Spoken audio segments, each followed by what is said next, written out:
थोड़ा कार्य का है कि डाई के इसे नीचे कर लो थोड़ा। डाई के थोड़ा कार्य हो यूरिया है जो यूरिया की जरूरत है यूरिया नहीं मिल रही डाई चाहता नहीं यूरिया चाहिए। उल्टा कर देगी गन्ना की आवश्यकता होती है जब डाई नहीं मिलती और जब यूरिया की होती है जब यूरिया उल्टा हो उल्टा ऐसा ही था जी। पिछले साल किल्लत ही आएगी 3 साल से हो रहा है ऐसे ही।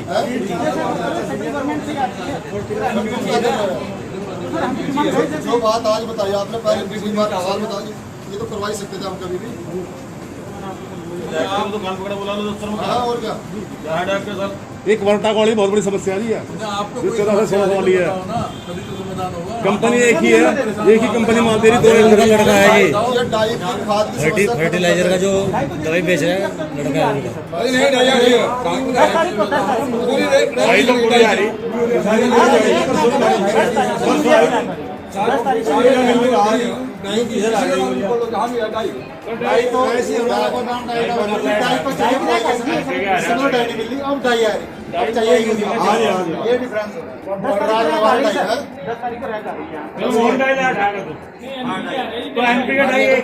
एक ही चीज है। 10 तारीख परसों को है। किसान बाहुल्य क्षेत्र है और गन्ने की फसल किसानों की एकमात्र कैश क्रॉप है जिसके ऊपर किसान पूरे साल के खर्चे निर्भर करता है। हमने आज माननीय गन्ना मंत्री जी के साथ बैठक की। माननीय मंत्री जी का प्रस्ताव आया था कि मैं आना चाहता हूं। हमने सादर आमंत्रित किया। क्षेत्र के सैकड़ों की संख्या में यहाँ किसान थे। आप लोगों ने कुछ मुख्य बात रखी, मंत्री जी ने भी अपनी बात बताई। किसानों का कहना था कि साहब खाद की बहुत बड़ी दिक्कत आ रही है, खाद प्रचुर मात्रा में नहीं मिल रहा है, जो आता है वो ब्लैक हो रहा है, प्रति कट्टे पे 80 रुपये ब्लैक हो रहा है। और जब डाई अमोनियम फॉस्फेट डाई चाहिए होती है उस समय तो आप यूरिया देते हैं, फसल की बुआई में डाई की ज़रूरत होती है, और जब यूरिया की ज़रूरत होती है फसल को बढ़ाने के लिए उस समय आप डाई देते हैं। तो ये बहुत गलत विसंगति हो रही है। मंत्री जी ने इसका संज्ञान लिया और केन यहाँ का डीसीओ जो है जिला गन्ना अधिकारी शैलेंद्र सिंह, वो भी साथ था, उसको पूछा कि ये क्यों हो रहा है, तो शैलेंद्र सिंह को जवाब नहीं दे पाया। महत्वपूर्ण बात यह है। दूसरा आरोप चौधरी सुबेराम किसान नेता हैं हुसैनपुर के, उन्होंने लगाया कि जब भी किसानों के साथ बैठक होती है डीसीओ शैलेंद्र सिंह बैठक में ना बैठ के होटल पे बैठते हैं। तो उनको वार्निंग दी गई है कि अगली बार ऐसा हुआ तो उनको स्थानांतरित कर दिया जाएगा हरिद्वार से। इसके साथ मेघराज सिंह जो किसान नेता हैं रायसी के, उन्होंने ये कहा कि मंत्री जी गन्ने का पेमेंट पूरा दिलवाइए। और आपने एक बात कही थी कि अगर चीनी मिल 15 दिन तक पेमेंट नहीं देती हैं तो उनके ऊपर 7.5% की रेट से ब्याज अदा करना पड़ेगा किसान को। मंत्री जी ने कहा कि मैं इसको लागू कर रहा हूं, अगर 15 दिन में पेमेंट नहीं हुआ तो चीनी मिल को ब्याज देना पड़ेगा, और ब्याज नहीं दिया तो आरसी मिल की काटी जाएगी। इसके बाद उन्होंने एक बात और कही, उत्तर प्रदेश से उत्तराखंड में कार्टेज जो ट्रांसपोर्टेशन चार्जेज हैं गन्ने के, कार्टेज यहाँ पर उत्तर प्रदेश से 2 रुपये ज़्यादा है। मंत्री जी ने घोषणा करी कि इस कार्टेज को मैं कम कराऊंगा।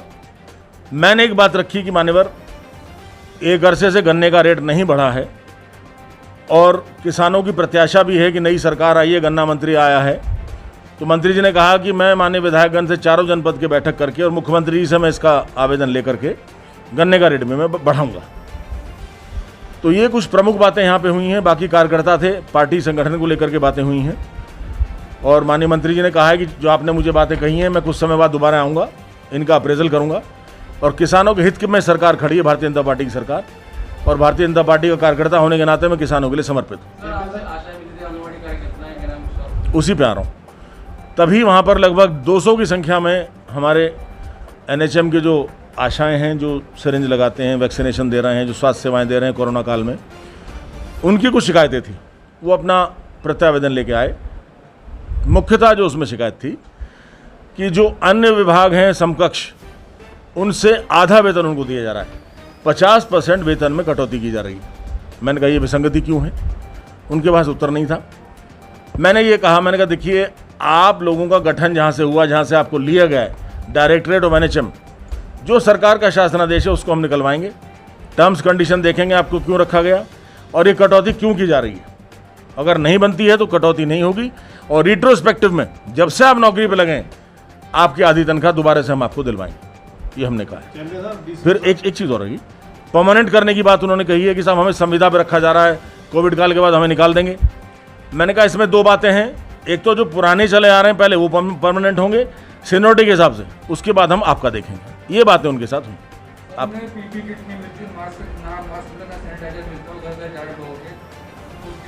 उसमें हमने कहा है कि आप लिखित में हमें दीजिए, लिखित में उन्होंने नहीं दिया था। माननीय मुख्यमंत्री जी स्वास्थ्य मंत्री भी हैं, उनसे हम आग्रह करके उसमें निर्देश कराएंगे।